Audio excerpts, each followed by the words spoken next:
So it's just interesting how like what we're seeing, whether it's in movies or in social media or whatever, is kind of perpetuating that. It's the competition. It's like, yeah. And I think too, it's, you know, through high school and college, you're always competitive with women for like, dude, so funny. If you think about it, like when you're competitive, like I was, you know, I'm competitive for like these losers in Ohio.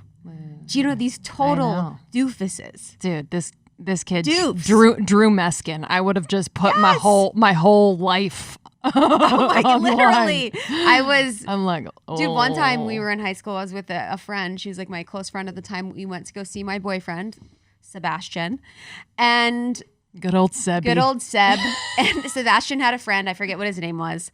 Sebastian and his friend decided they wanted to trade girls for the night. Dude, I love when guys make these decisions and they it's wanted a rule to trade. So they wanted Seb to have Jack, this other girl, and the other boy to have me. Like they literally were like, okay, this has been cool, but like we actually want to trade girls. And I peeled the fuck out, and my Honda Civic was like, fuck no. Good for you. The girl went with it, but I was just thinking, I'm like, how stupid is this? That I was mad at her. I'm like, oh my God, she'd have betrayed me, whatever. Like this is also stupid. Everyone's stupid. What are you doing here? I was like in the middle of a field. I was like literally we're like hanging out in a barn. But yeah, the competition is real. And when I think with our friendship, you know, really put a mirror for me in the ways in which I didn't trust women and I think that's gone hand in hand with my mother wound. But you know, I told the story at camp, but I think it's so funny when Lindsey and I were in Fiji. A little humble brag there. When we were in Fiji last year, I think we had you know, just made it like a goal for us as business owners to be like, all right, we're going to go to Fiji after we were in Australia on tour and just treat ourselves. So we were in Fiji and we were sitting in the pool one day. They had these like hot, cold plunge pools at this Fiji place. And there's these 3 birds that were seen all over the Fijian island resort. So we kept seeing these 3 birds all the time. And then so one day we saw one of these birds and it was like limping around. And me and Lindsey look at the bird, we're looking at him and I'm like, I think he's faking it. And I was like talking about how the bird was probably faking his injury and like fake limping for us to feel bad for him. And Lindsey's like, no, he's a bird. And I like didn't even trust a bird. I was like, I did not, because and in that moment, it was mirroring for me a situation within our business where we were going through a trust issue with someone on our team. And so that was making me literally not trust anyone. I wasn't trusting a bird in the tree to be not lying about a leg issue. And so I was like, wow, that's so fucking true. I really cannot trust people. And so then in self-reflection and evaluation was able to look back in my life like, okay, what have the issues been? What has been the common theme of my female friendships? And it's really always been about trust. Do I trust you? I don't trust you. You've broken my trust, et cetera, et cetera, et cetera. And that's really been the huge theme for me of something that I really needed to work on healing. Yeah. For me, it was so much about communication and expressing myself in the moment. We'll tell it in a moment, but just like the experience in middle school, high school of wanting to expressing myself, and then not being received in the way that is safe and just supportive. And so I mean, in every one of my relationships, not just my female friendships, but I think it's just such a mirror because we are so close and do so much together that I was just realizing like, wow, what is this where I can't tell someone that I really care about how I'm feeling in the moment because I'm afraid that either they will feel ashamed, they will be mad, they won't be friends with me, they won't trust me. Mm-hmm. You know, it was like, it still shows up. I'm still kind of working with it, but it was really cool this last year to be able to practice that and continue to practice that in a space with you where I just felt like you knew that was something that I'm working on, and then we could just like walk through it together in so many ways, which was helpful. Yeah. So and the trust thing too, it was like, I remember with the moving thing, because, you know, Lindsey and I are talking about moving this year, which will keep you guys posted on where we go and that timing and everything. But so one of our friends was like, oh yeah, you know, Lindsey's moving, you know, back to New York to be with her man. And I was like, yeah, totally. And I didn't know. Mm-hmm. And we had been both kind of, this was in December. So we've both been traveling. So we kind of hadn't seen each other.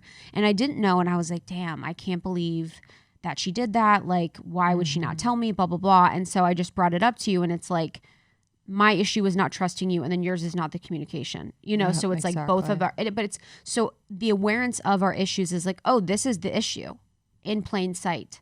This is another situation for us to be like, oh, this won't bother me, upset me, trigger me, whatever. It's like, oh, this is just interesting that this issue is, this little thing is coming up. Yeah. You know, it's like, oh, wow, that's kind of interesting. Yeah. And that's, you know, been something that we've really worked on. And now it's kind of, thankfully, when it comes up, it's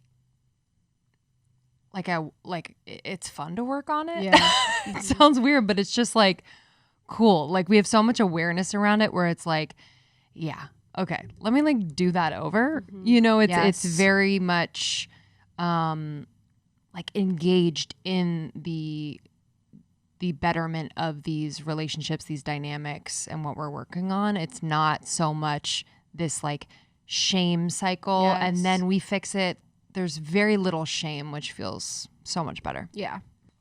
Okay, so let's take a moment and define what the female friendship wound is. Just to put it in context, the female friendship wound is the pain, the subconscious beliefs, and the coping mechanisms that manifest in early female friendships that you carry with you now and into your current female relationships. And, you know, from our experience, it could be a super powerful wound that, you know, deserves your time, love, and attention, and can be this like really cool portal to understand you, understand people that you're in relationship with, and just bring about a lot of peace. And I think it correlates with the mother wound. You know, so many of us are kind of working on that and talking about that. And I did a full episode on it. And Bethany Webster, who wrote the book called Healing the Mother Wound, is coming on the podcast. So we'll dig into that deeper. So for me, the female friendship wound was a lot like the mother wound. You know, there's a lot of like similarities. So when we're working on these, we can kind of see correlations in both. But it's almost like the pain experiences or the trauma sometimes is different. You know, so sometimes they correlate. Some of my trauma correlates to my mom, and then some correlates to actual situations with other women. So, you know, these definitely go hand in hand. And I think it can be kind of sneaky. Like I even had like a situation, it wasn't mother, it was more like father wound. And like I didn't realize that it was popping up in my relationship with Sean. And I was like, but he's nothing like my dad. But I was like, whoa, like there's just like these little sneaky ways in which the mother-father wound can show up and look very different than what you experience when you were younger, but kind of the core pains, the core things, stories are still running. Yeah, completely. So some questions for you guys to think about, you know, when you're processing or working with your female friendship wound. The first one is thinking about what a common theme in your female relationships is. And you can think about the relationships that are successful. You can think about the ones that are unsuccessful. For me, thinking about the female friendship breakups that I had over the years, even from 7th and 8th grade, you know, to a couple years ago, were always centered around trust. Them not trusting me not trusting them, me feeling like it was unsafe with them because of trust. So when I realized that pattern, I was able to really think about what ways in which is this being presented to me so that I could heal it. Yeah, I think when you're like, it's really helpful not to overanalyze and really just sit with maybe even like hands over heart, eyes closed, and like bringing a certain relationship to your consciousness and just recognizing the feeling that it brings up. And usually that will be easier to decipher. Thank you so much for tuning in to Morning Microdose by Almost 30. We hope you enjoyed waking up. As always, we encourage you to take what resonates and leave the rest. If you enjoyed this trip, tune into the full episode on the Almost 30 podcast. All episode information can be found in the show notes. Make sure to subscribe, and if this becomes a part of your morning routine, be sure to share it with a friend. We have new inspiring doses Monday through Friday. Follow us on Instagram at Morning Microdose, and follow Almost 30 at Almost 30 Podcast. Thanks for listening. We'll see you in the vortex.